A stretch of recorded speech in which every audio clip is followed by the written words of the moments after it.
Radhe Radhe everyone, Pacific world में आप सभी का स्वागत है। फ्रेंड्स, कार्तिक का पावन पवित्र महीना शुरू होने वाला है और हमारे शास्त्रों में कार्तिक स्नान का बहुत अधिक महत्व बताया गया है। माना जाता है कि कार्तिक महीने में किए गए स्नान, दान, तप और पूजा पाठ का अनंत गुना फल हमें प्राप्त होता है। इसलिए कार्तिक स्नान करना बहुत ही महत्वपूर्ण होता है। तो आज की वीडियो में हम जानेंगे कि कार्तिक स्नान कैसे किया जाता है, कब से कब तक हमें कार्तिक स्नान करना चाहिए, कार्तिक स्नान के नियम क्या होते हैं और कार्तिक के व्रत कैसे किए जाते हैं। तो कार्तिक स्नान के विषय में संपूर्ण जानकारी आज की वीडियो में आपको मिलेगी, तो वीडियो को आप अंत तक जरूर देखें। तो सबसे पहले देखिए, कार्तिक स्नान शरद पूर्णिमा से शुरू किया जाता है और कार्तिक पूर्णिमा तक किया जाता है। यानी शरद पूर्णिमा से शुरू करके कार्तिक पूर्णिमा तक लगातार 1 महीने तक कार्तिक स्नान किया जाता है।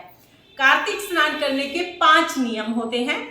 पहला जो नियम होता है वो स्नान का नियम होता है, दूसरा तुलसी पूजा का नियम होता है, तीसरा हरि जागरण का नियम होता है, चौथा जो नियम है वो दीपदान का नियम है और 5वां उद्यापन का नियम है। ये 5 नियम होते हैं। ये वो 5 नियम है जिनके अनुसार हमें कार्तिक स्नान करना होता है। फ्रेंड्स, कार्तिक स्नान का हमारे शास्त्रों में बहुत अधिक महत्व दिया गया है, तो कार्तिक स्नान आप जरूर करें। और कार्तिक स्नान कैसे करेंगे अब हम इस विषय में बात कर लेते हैं। तो देखिए, कार्तिक स्नान शरद पूर्णिमा से शुरू करके और कार्तिक पूर्णिमा तक पूरे 1 महीने तक स्नान किया जाता है। सुबह ब्रह्म मुहूर्त में उठकर ठंडे जल से स्नान करना होता है। तो सुबह आप ब्रह्म मुहूर्त में उठें और 5 बजे से पहले तारों की छांव में स्नान कर लें। उसके बाद हमें तुलसी जी का और पथवारी का पूजन करना होता है। तो आप एक पथवारी बना लें। पथवारी पूजन का बहुत अधिक महत्व होता है कार्तिक में, तो आप तुलसा जी के पास ही एक पथवारी बना लें। पथवारी बनाकर आप रोजाना स्नान करने के बाद तुलसी जी का और पथवारी का पूजन करें। पूजन करने की विधि बहुत ही सरल है। सबसे पहले हम जल समर्पित करेंगे, उसके बाद हम तिलक लगाएंगे, फूल समर्पित करेंगे, भोग प्रसाद समर्पित करेंगे और फिर हम आरती करेंगे। साथ ही हमें पथवारी की और तुलसी जी की परिक्रमा भी जरूर करनी होती है। तो बहुत ही सरल विधि से हम पथवारी का और तुलसी जी का पूजन करेंगे। उसके बाद हम कार्तिक महात्म्य का अध्याय पढ़ते हैं और कार्तिक में सुनी जाने वाली कहानियां सुनते हैं। तो आप चाहें तो आप प्रतिदिन एक अध्याय पढ़ सकते हैं। साथ ही बहुत सारी कहानियां हैं जो कार्तिक स्नान में सुनी जाती हैं। वो सभी कहानियां आपको मेरे चैनल पर मिल जाएंगी, उनका लिंक मैं आपको डिस्क्रिप्शन में दे दूंगी, आप वो कहानियां भी सुन सकते हैं। अध्याय पढ़ने के बाद या कहानी सुनने के बाद आप हरि जागरण करें, यानी भगवान श्री हरि के, भगवान के निमित्त आप भजन जरूर करें। तो आप 2 भजन, 5 भजन, 7 भजन जरूर करें। देखिए, पहले जब हम छोटे थे ना, तो हम बहुत सारी सहेलियां मिलकर कार्तिक स्नान करते थे। सभी मिलकर एक पटवारी बनाते थे, वहीं तुलसा जी विराजमान होती थी। पूजन करने के बाद सभी वहीं बैठकर भजन करते थे। तो बहुत सारी होती थी हम सहेलियां, इसलिए हम बहुत सारे भजन करते थे। अभी सबका एक साथ स्नान करना पॉसिबल नहीं हो पाता है, सब अपने अपने घरों में ही स्नान कर लेते हैं। तो आप अपने लिए एक पटवारी बना लें, तुलसा जी वहीं पर रखें और 2 भजन कम से कम आप जरूर गाएं। ज्यादा अगर ना भी गा पाए तो 2 भजन आप जरूर गा लें। अगर आपको भजन नहीं आते हैं तो आप मोबाइल में भी भजन चलाकर उनके साथ साथ गुनगुना सकते हैं। तो इस तरह से हमें हरि जागरण यानी कि हरि के नाम के भजन भी जरूर करने हैं। तो भजन आप जरूर करें और उसके बाद आप 1 लोटा जल सूर्य देवता को जरूर समर्पित करें, यानी सूर्य देवता को आप जल जरूर सींचें। इस तरह से हमें पूरे कार्तिक के महीने सुबह स्नान करने के बाद पूजन करना होता है। और शाम के समय भी आप तुलसा जी में 1 दिया जरूर जलाएं।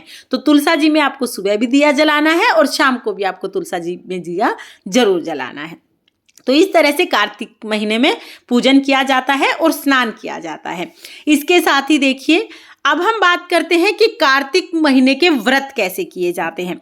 तो देखिए, कार्तिक के व्रत करने के 3 तरीके होते हैं। जो पहला तरीका है उसमें पूरे कार्तिक के महीने अन्न नहीं खाया जाता है। पूरे कार्तिक के महीने सिर्फ फलाहार ही किया जाता है और पूरे कार्तिक के महीने के व्रत किए जाते हैं। पहला तो ये तरीका है।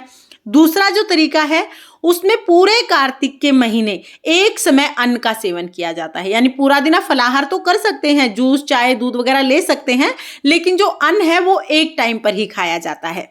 इसके साथ ही जो तीसरा तरीका है कार्तिक व्रत करने का, वो ये है कि कार्तिक के महीने में आने वाले मुख्य दिनों में व्रत किया जाते हैं।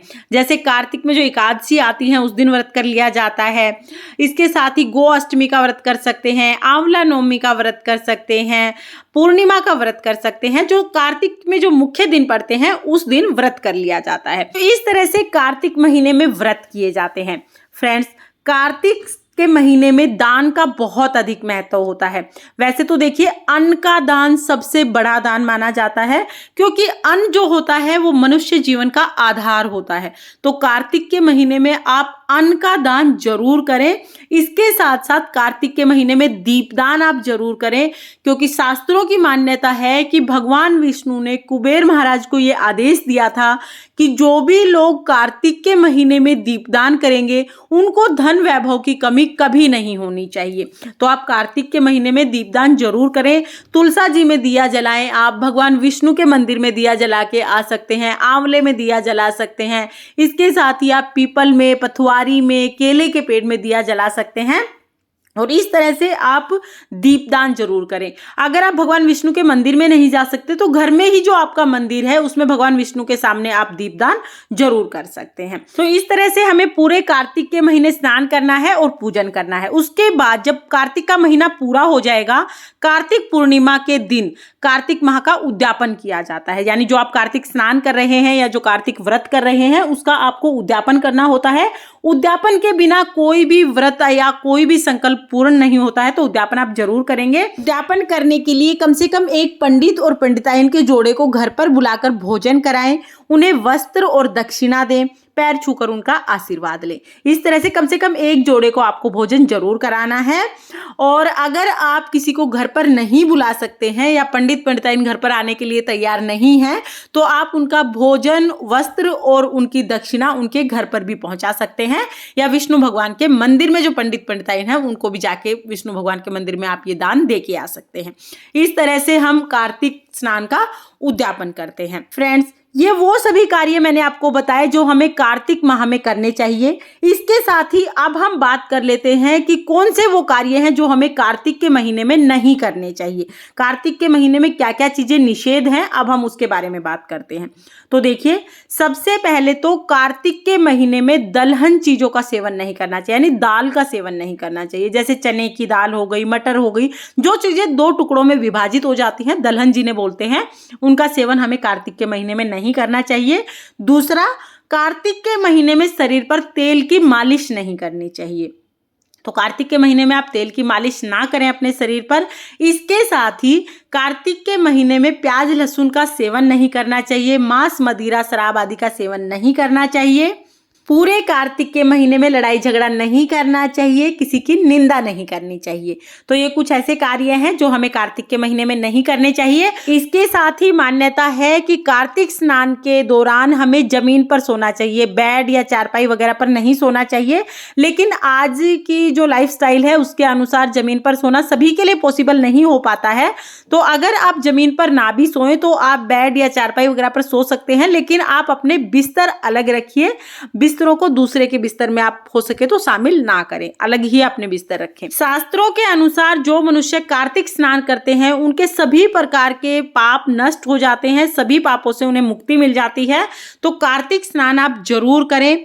और कार्तिक स्नान के समय आप जितना हो सके कार्तिक के महीने में उतना भगवान का ध्यान करें, भजन कीर्तन और पूजा पाठ करें, ताकि आपको कार्तिक स्नान का अनंत गुना फल प्राप्त हो सके तो थोड़ा बहुत दान भी आप जरूर करें, लेकिन किसी को देखा देखी दान ना करें। जितनी आपकी सामर्थ्य है, जितने आप सक्षम हो, उसी के अनुसार आप दान करें। और तुलसी जी का और पथवारी का पूजन जरूर करें। ये थी कार्तिक स्नान के विषय में कुछ मुख्य जानकारियां जो मैंने आपके साथ शेयर की। अगर आपको ये वीडियो पसंद आया हो, अगर ये वीडियो आपके लिए थोड़ा बहुत भी यूजफुल हो, तो प्लीज वीडियो को लाइक जरूर कर देना, क्योंकि आपका एक लाइक मुझे मोटिवेट करता है बहुत सारी वीडियोस बनाने के लिए। उससे मुझे पता चलता है कि मेरी बनाई हुई वीडियो आपको पसंद आ रही है और वीडियोस बनाने का भी मन करता है। तो आप लाइक जरूर करना और अपनी फैमिली फ्रेंड्स के साथ शेयर करना। हो सकता है कि ये उनके लिए यूजफुल हो और उन्हें कार्तिक के विषय में कुछ जानकारी चाहिए हो। तो फिर मिलते हैं किसी और वीडियो के साथ। तब तक के लिए जय श्री कृष्णा, राधे।